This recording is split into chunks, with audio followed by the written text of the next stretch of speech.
Hello, namaste, namaste, namaste, beautiful world. I hope you are well. So pleased to be joining you all for another IG Live. Just bear with me one moment as Reiki joins.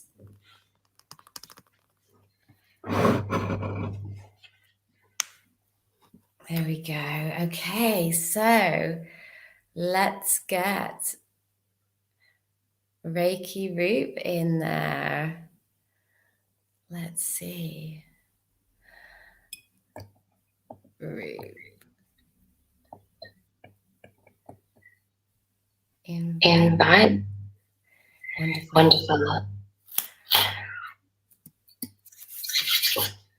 Hi, everybody. So if you are joining us for this IG Live, it's really, really wonderful to be with you. Let us know that you're here. Let me know that you can hear me. I'm really, really, really excited to bring you this beautiful live with Roop. So Roop we're already on Facebook, just waiting for you to join us on Instagram. So today, whilst we're kind of getting ourselves sorted, hi, Jessie. Hi from Chicago. Oh, it's really great to see you. So today we are going to be talking about how the celestial bodies influence us, influence our soul blueprint. Okay, so such an exciting and juicy topic. I'm really, really excited to do this with you all. So let's go live on Instagram with Roop. Yeah. Oh, let's see what's going on here. View, go live. Technical things. Hi, Ultimate. Hey, joining us from Florida. Amazing to meet you. Oh, hi from Tanzania. Wow, there's so many people from all over the world. Yes. Okay, here comes Roop. Thank you for everybody who's joining us. I'm so excited. Back in the UK now, Roop and I, and we are ready to go. Hey, Roop, can you hear me? Yeah, I can hear you. Can you hear me? Yeah. Great. Yeah, Just can you bear hear with me me? 1 second. Let me just adjust my volume as well. Yeah.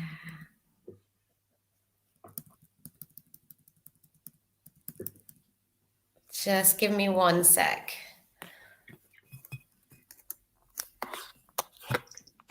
Okay, can you hear me now? Yeah, I can. Great, fantastic. Okay, so let's get into this live. We're back home, back in the UK, and we're ready to go. Yep. Back in the UK, it's been a couple of days landing back. Yeah. How's it been for you? Yeah, it's been fine. It's been good. Settling back in. Yeah. It's good to be home. Big change from Mexico, eh? Yeah, definitely. Big change. Yeah. But yeah, it's good to be home after such a long time. So I introduced the theme that we're going to be discussing today, just right at the beginning. So we're going to be talking about how these celestial bodies influence our being and influence our soul blueprint. Yeah, you ready? Yeah. Great. Yeah, so why don't you start us off then? So, yeah, so start us off with, so you've been studying the Jyotish course, which is all about Vedic astrology. So I think that's a good place to start us off.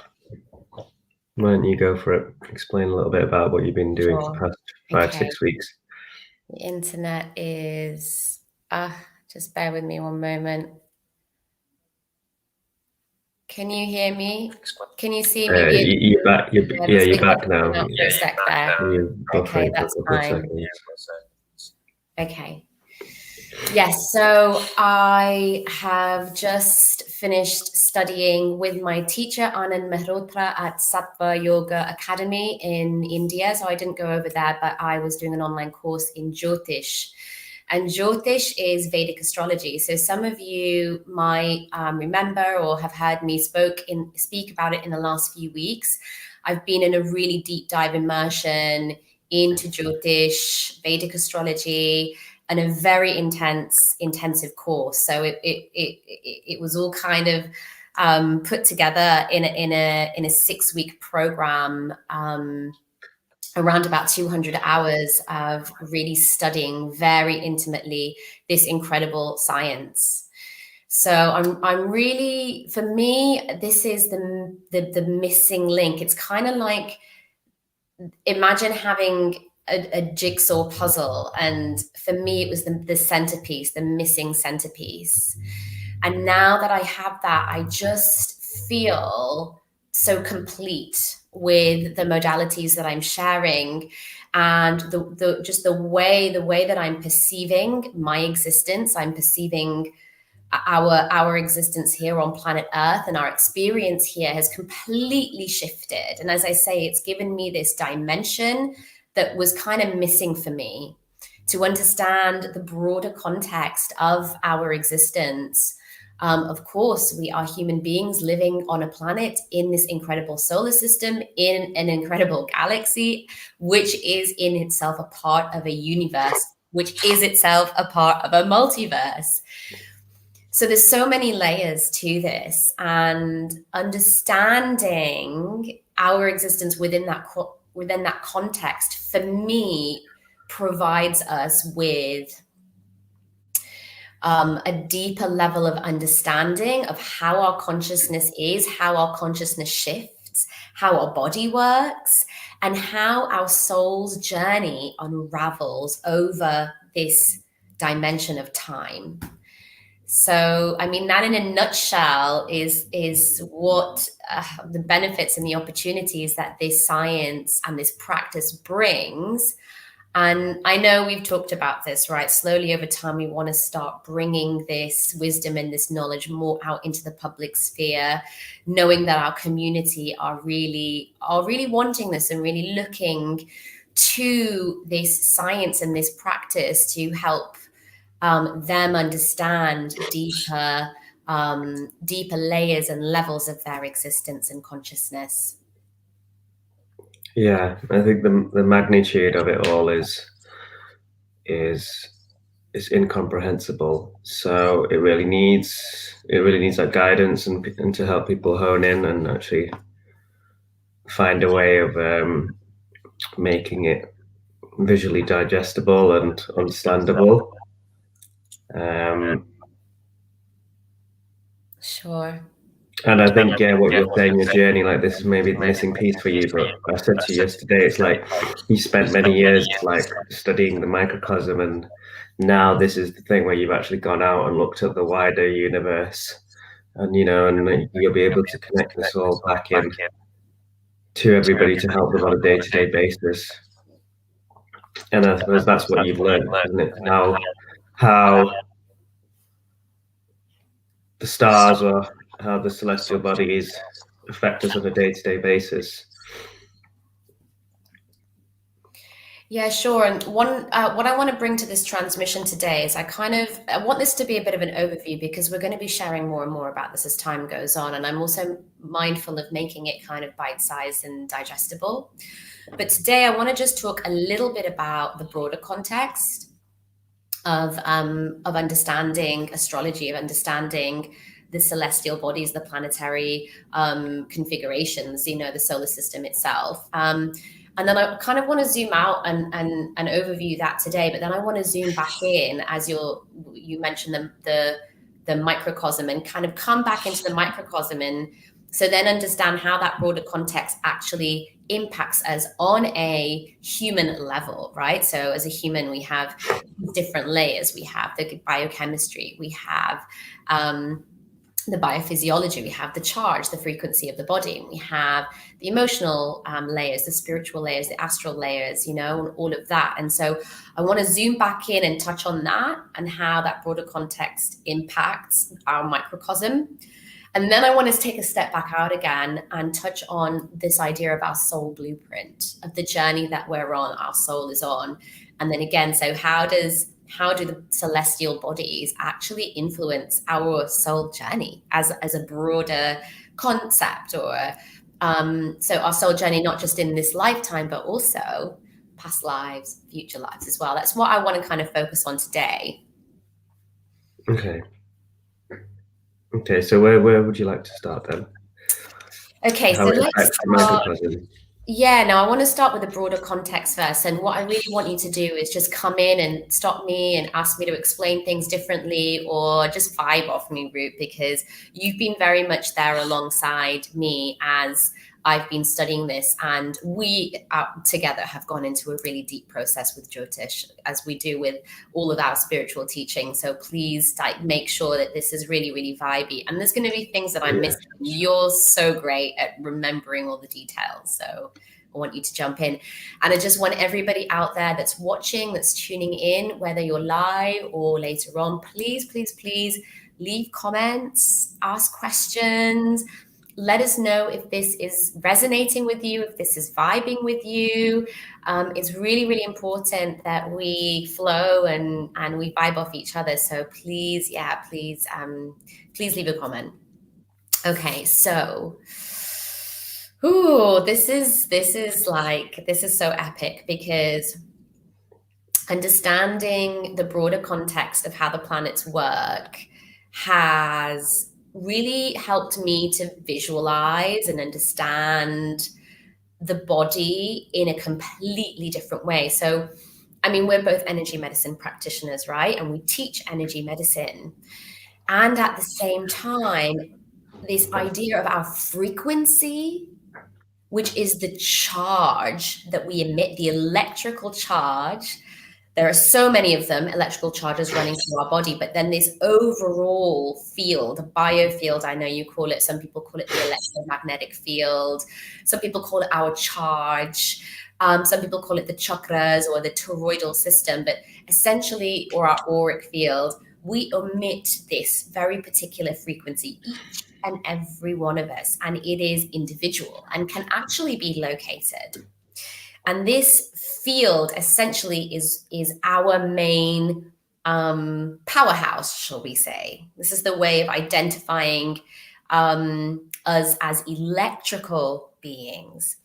And as I've come to really, really meditate on this and really understand that we are electrical beings, it's opened up a whole new dimension for me. So I can understand at a deeper level how we interface with nature, how we interface with the cosmos. So this word interface has been really important and relevant for me, and understanding how it is the hormones, for example, are influenced by the planetary systems, and then interface. That's our interface, and then interface with our organs, and how that creates impacts and effects. So this interface is really, really important. And I'd like, if you're watching this and some of this sounds a bit too sciencey and out there, just come back to this idea of everything that I'm talking about is basically the interface of the body with nature. Okay. And there are many ways in which our body and our mind interfaces, interacts with nature. Okay. So somebody on Facebook said, welcome back. Amazing to be back. Thank you so much for joining us. Okay, so the first thing I'm going to start with is the light that comes in from our solar system, from all of the different planets. Okay, but let's talk about first about the sun. So the sun and the moon are two of the most influential planets for us, okay? The sun, because it has such massive biochemical, physiological, electrical impact on us, as all the planets do. But the sun is our main sustaining life force because of the radiation from the sun and how we here on planet Earth, all beings, whether you're a human or an animal, a mammal, or a plant, we've learnt to harness the energy of the sun. Okay, so with plants, it's photosynthesis, and within the human body, we have very similar mechanisms. So we literally are able to absorb the radiation from the sun and take those packages, convert them into energy, and send them around the body. Okay. So that's why the sun is one of the most important planets for us.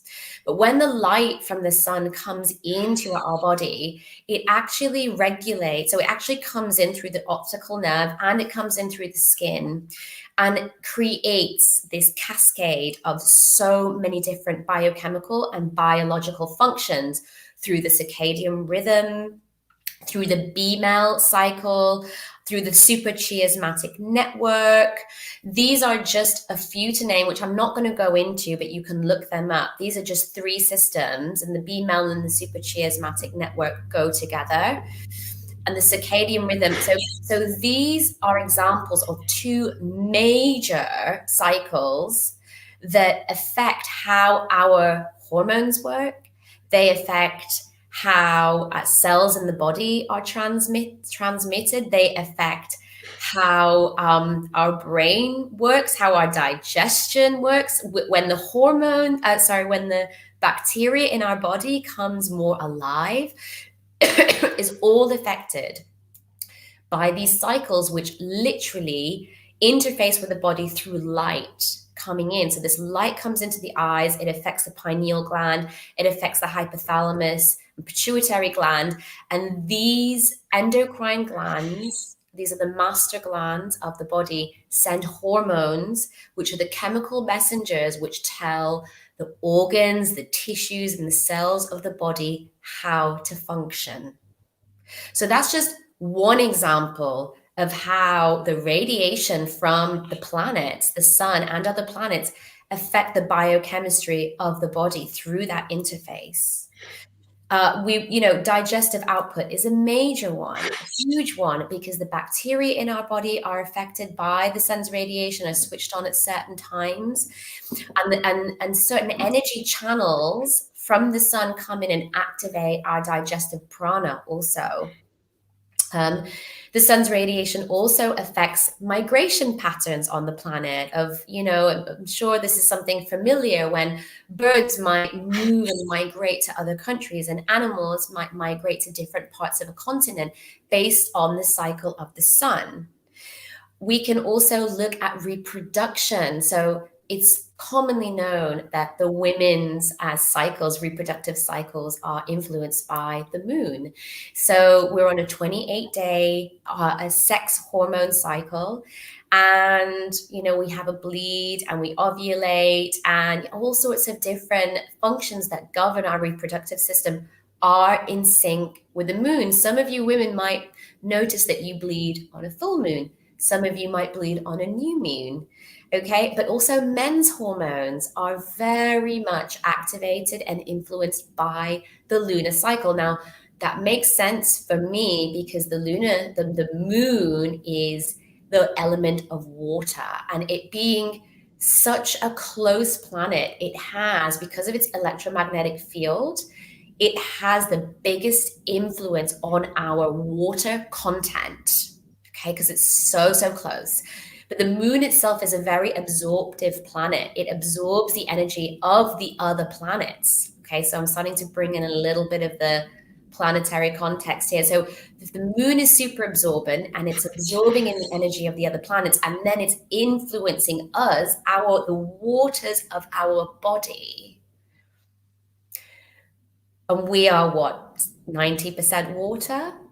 And it's the water that carries information. It's the water that supports our whole emotional system. It's the water that carries the charge as well in our body. So hopefully I'm starting to kind of show you and demonstrate how these greater celestial energies come and interface with us and then have this influence on the body. So it might not be something that you put your finger on and you say, okay, I know I'm being influenced by Saturn's energy at the moment, or I can really feel the pull of the moon. It might not be something that you immediately put on your finger, but put your finger on.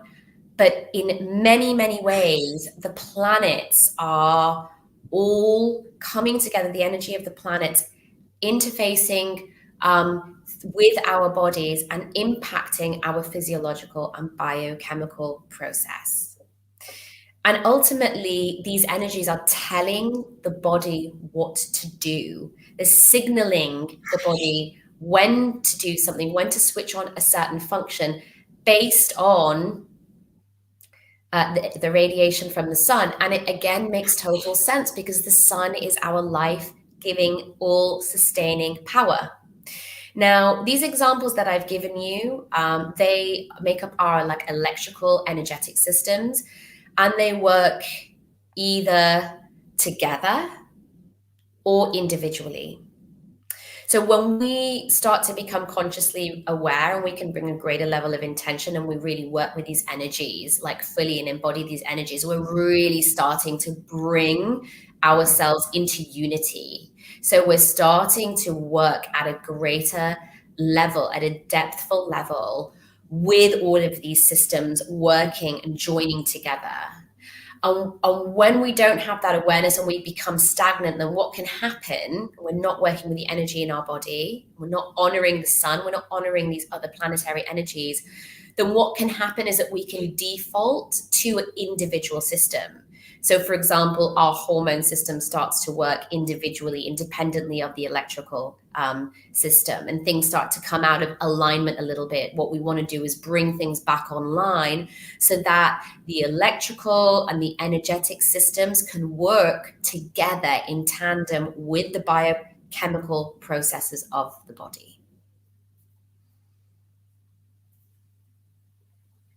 Yeah, fantastic. Super interesting. An amazing explanation, Natasha, from within the body, major cycles and how it's influenced by the macrocosm, the celestial bodies.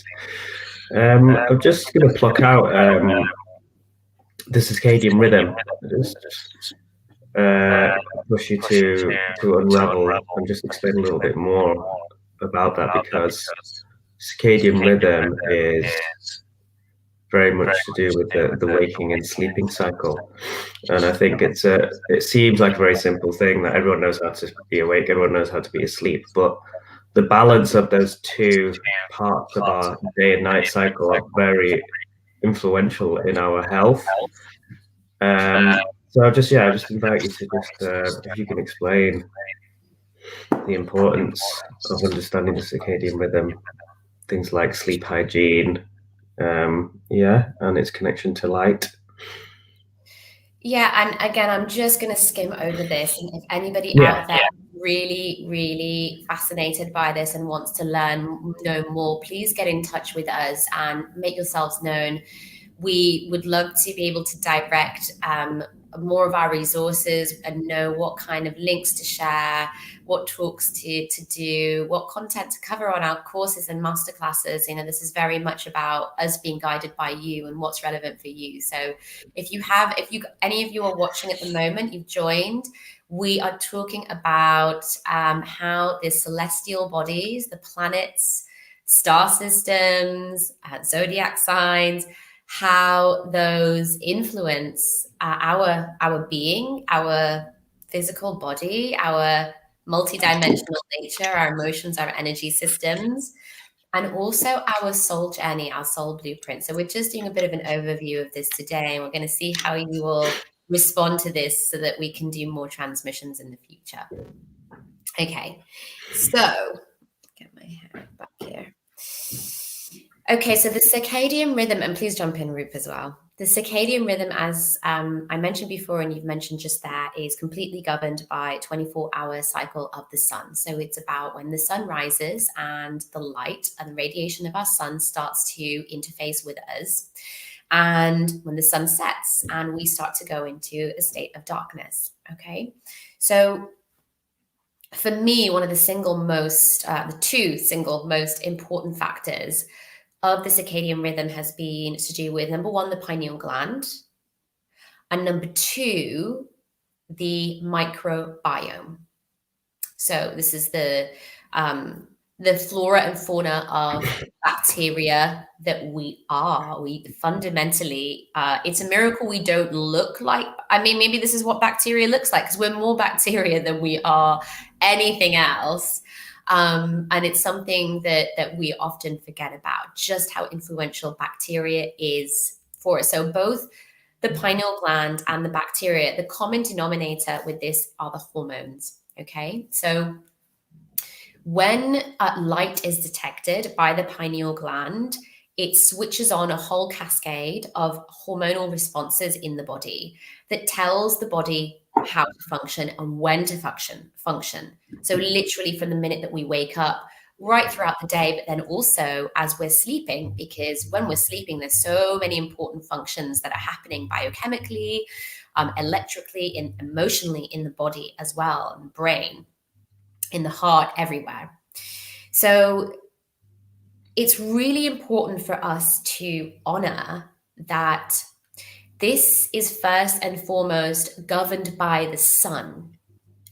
So when we live with the sun, by the sun, in a natural way, we're allowing these functions to naturally happen.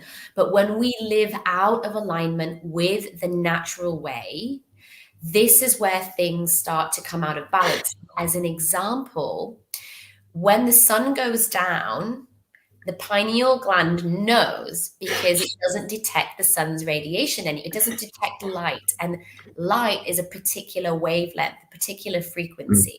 Okay. Yeah. And that's what this incredible piece of technology that we have within us is detecting through the eyes, is detecting light. But if we're bombarding ourselves with our phones, watching TV, being on our laptop till late at night, we're artificially flooding ourselves with light and telling the pineal gland that the sun hasn't gone down yet, and that confuses the system. But what that does is it means that the body doesn't start producing certain chemical functions that it actually really needs to do. And one, just as another example, one is that melatonin is secreted by the pineal gland when the sun goes down. And melatonin is a super antioxidant for the body. Like, there's nothing that we can eat in the world that is more powerful of an antioxidant that comes in and stabilizes our system. There's nothing more stable and powerful than melatonin. So we need to be producing our own melatonin in abundance. But if we're constantly bombarding ourselves with lights on, devices, we're completely pushing this out of whack. So fast forward to 2021, where a year plus into this pandemic situation, it makes sense that we're at a point where something like a virus is really impacting us, because immunologically, as humans, we're massively impacted by watching TV, being on our phones till late at night. And, just even that itself is having a single, very, very influential impact on the chemical functions of the body. And our immune system is suffering as a result of that misalignment. So that's just one example of how the circadian rhythm governs very important functions that make or break us as human beings and our health and our well-being.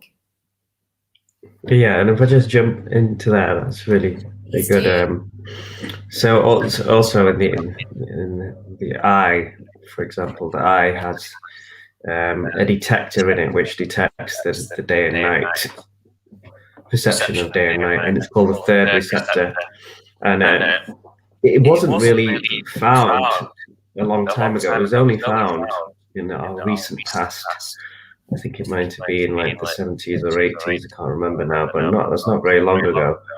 And I find it interesting how technology has been made and completely avoiding this notion and knowledge of how light affects our sleep cycle. And maybe because we didn't know when the technology was introduced how everybody would be on it till late at night.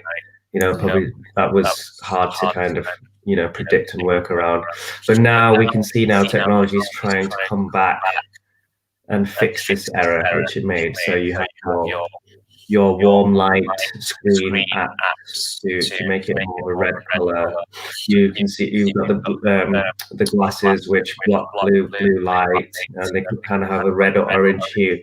So yeah, I'd really advise people to get a hold of some piece of kit like this, whether it's the glasses that block blue light or it's the apps which change your screen to a warmer hue. I really advise that. And like I have mine set to come on, it's called Night Light on most phones now. It's actually integrated into most phones infrastructure. I have it set to come on at 6:30 p.m. as the sun's going down. I have it come on immediately. So if I look at my phone, it's giving me an orange glow rather than a harsh blue light. And it's this blue light, is this wavelength, this frequency, as Natasha said. This is the frequency which disrupts via the third receptor, disrupts everything that's happening in the pineal gland and makes the pineal gland feel it's still daytime. And so it doesn't go into its rest and repair mode, and it doesn't produce melatonin. And just to bring it back to what we were talking earlier about the electric universe theory and charge, because how antioxidants work, and as Natasha said, melatonin is our ultimate antioxidant. They're all about balancing charge. That's what ultimately antioxidants doing. And antioxidants are going in and sharing their electrons, their negative charge, wherever there's a surplus of positive charge in the body. And it's the positive charge, ungrounded positive charge, is what causes inflammation, inflammatory responses, immune issues, and basically ill health, and causes further down the line dis-ease. So it's very important for our charge, our electric charge in our body, to be balanced and grounded. And so melatonin and all the other major antioxidants like glutathione and NAD and things like that, NAD plus, they're all basically built to share and balance the negative and positive charges. So that just shows, like, again, how the sun, apart from it just being a physical thing, it also is working on electric, energetic level. And you can see how that light coming through our receptor, through our eye, the third receptor, into the pineal gland, and ultimately goes out and does work on the electric level, on the energetic level, balancing these charges. So I just wanted to mention the link there. Sure. Because there's this word like antioxidant is passed around, and people are like, oh yeah, it reduces oxidative stress. Okay, but what is oxidative stress? So once I think you understand that oxidative stress is actually a charge-related imbalance. Yeah, it happens ultimately because those things like free radicals, they're called, are positive free electrons that are going wild through the body. They latch on to parts of our inner tissue, our cell, and they're trying to basically harness positive charge, or it's trying to create a molecule. That's what causes disease. And but that all starts because of an imbalance of charge rather than a physical molecular imbalance. It's an electrical imbalance. Yeah, so I just wanted to add that in there. So yeah, I'm really starting to understand things in a completely different way, and more in terms of the electrical nature of the universe than anything else, because this for me again is like the interfacing dimension of our reality. So I want to kind of dive in now a little bit with that in mind into the planets and the charge of the planets. And now this is really mind-blowing, and I'm still learning. I'm still getting my head around visualizing really how the planets energetically, in terms of their electrical charge, actually work. Okay, so this is going to cause some mind expansion, and then just go away and integrate and trust that over time, these concepts, these ideas will become more embodied, and you will draw in the wisdom actually really from the universe yourself, and really understand things in time. Because sometimes, well, always, the mind is trying to cognize something and understand something, but it can only do that through its past experience. And when we're sharing new information, if this is new to you, then it's the mind is trying to work it out with past information. So just be kind of patient and allow this information to come through from the universe. So the planets themselves have their charges. They have their own electromagnetic frequencies, right? And again, lots of different channels of electrical charge within that planet all come together to create this force, this electromagnetic field, okay? And we are characterized in this relative reality, this 3D reality, by polar opposites. And we've talked about this before. We've talked about duality. And the fundamental nature of reality is that we have polar opposites. And this comes from the fundamental dimension of energy.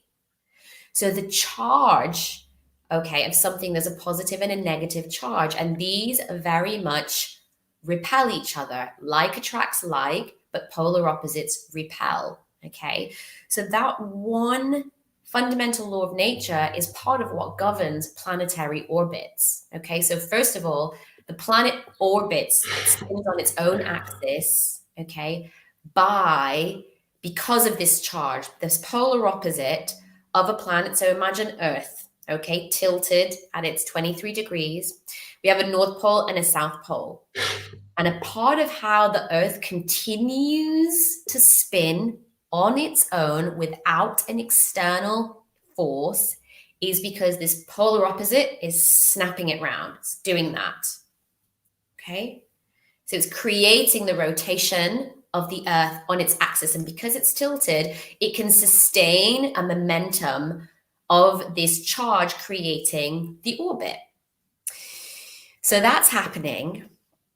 And then the planet itself is orbiting the sun. Now, what's happening is the planet is trapped within, or not, I wouldn't say trapped, but influenced by the gravitational force of the sun, but also of the other planets in the solar system. So I'm going to try and kind of get this down in a really basic way. So the orbit of the sun, of the Earth around the sun, is in a direct dance with all of the gravitational forces of the sun, but also all the other planets. Okay, so all the planets keep each other and keep themselves within these particular orbits. So all the planets are orbiting the sun. Okay.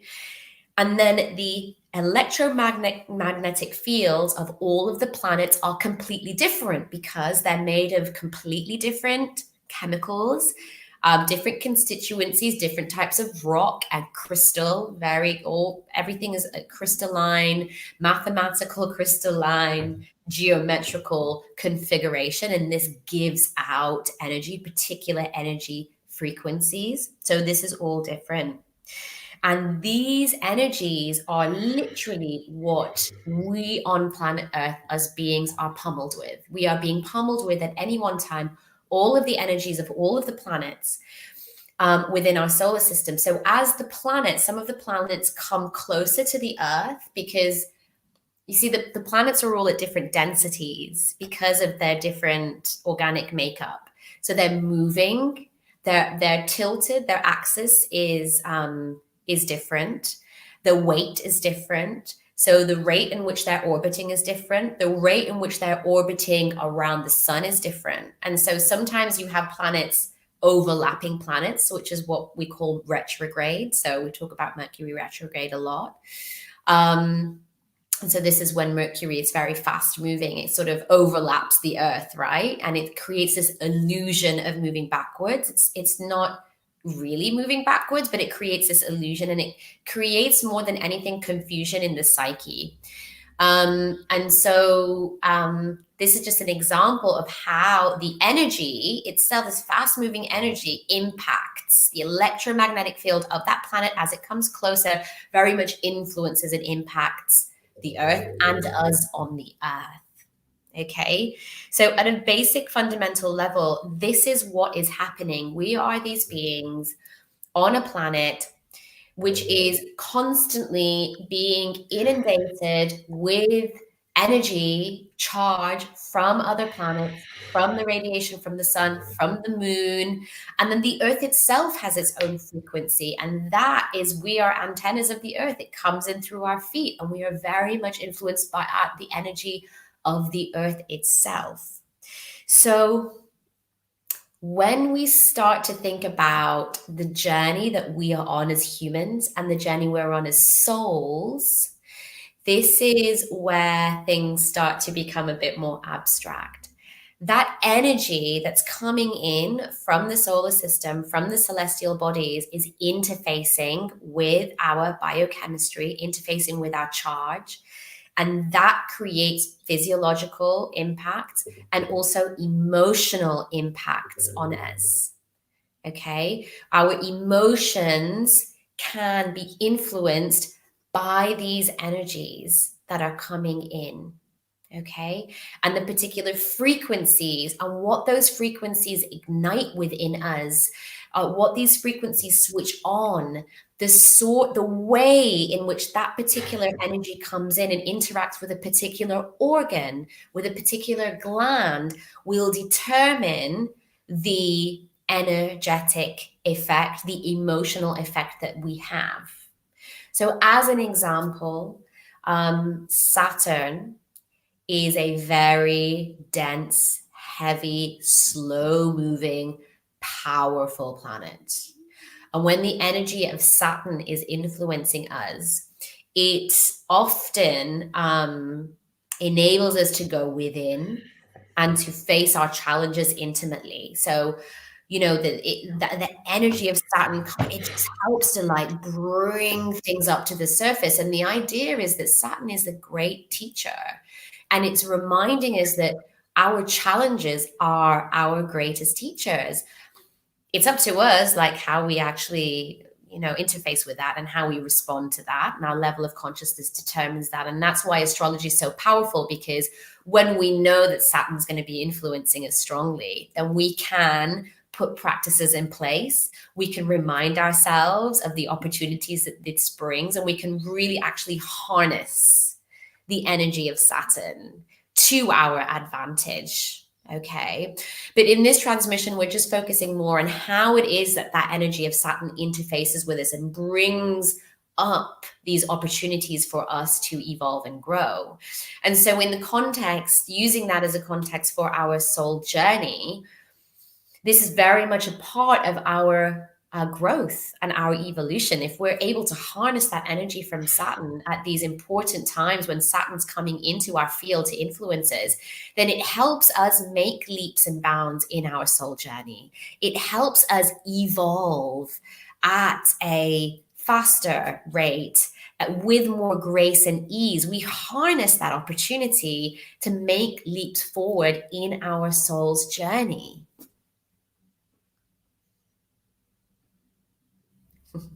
Wow. Super cosmic, super powerful. Super cosmic and powerful. And I'm just feeling also just really mindful to not go on to further than this, because it's a lot. And I know there's something else that's really there that I feel for us to cover in another video, which is how the planets impact our soul's journey in a broader context. So the soul journeying through past lives, this life, and future lives. And that whole thing is bringing in a whole different dimension to understand what time is, and to understand like the astral nature of us and the planets, and how the timeless dimensions kind of influence the whole, you know, the whole of the soul journey. So I just feel like actually we're 43 minutes in, and that would be a really big topic to launch into. Yeah. So let's just round up then. Yeah, let's do that. So everything we spoke about today, why don't you just what's the takeaway things for people to go in and tune into and digest, and if look into a bit further, if you can just pluck out and summarize what's the takeaways from today? Yeah, and that's an amazing question. So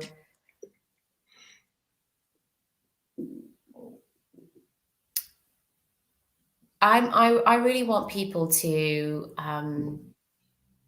tune into what their takeaway is from this. And my invitation is to allow the notion of the planets, the notion that the celestial bodies have a profound impact on us as human beings, as souls, also. That this is a fundamental nature of our reality, and the impact that the celestial bodies have on us are multifaceted, multi-layered, multidimensional.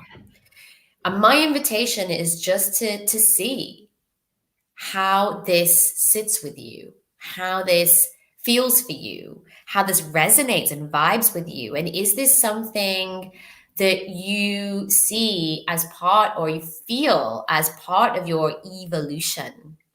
Because if it is, then there is so much more magic to explore in relation to learning about the celestial bodies, learning about astrology, moving towards perhaps doing a reading with me or with one of the other Jyotishis. There is so much potential in each and every one of us. And the astrological configurations at any one time, the astrological configurations at the time of our birth, particularly, is like imprinted into us. And understanding this and using that as a blueprint to map out and see how our life is unfolding, and to be able to bring context, like why we experience what we experience, why those challenges had to happen in that way, why I was stuck in that place for so long, why I had that intense accident, or whatever it is. Bringing this dimension really helps us to gain clarity on our soul path and feel like confident about ourselves and where we're headed, giving ourselves that that extra rasa, the juice, the essence of life this dimension brings.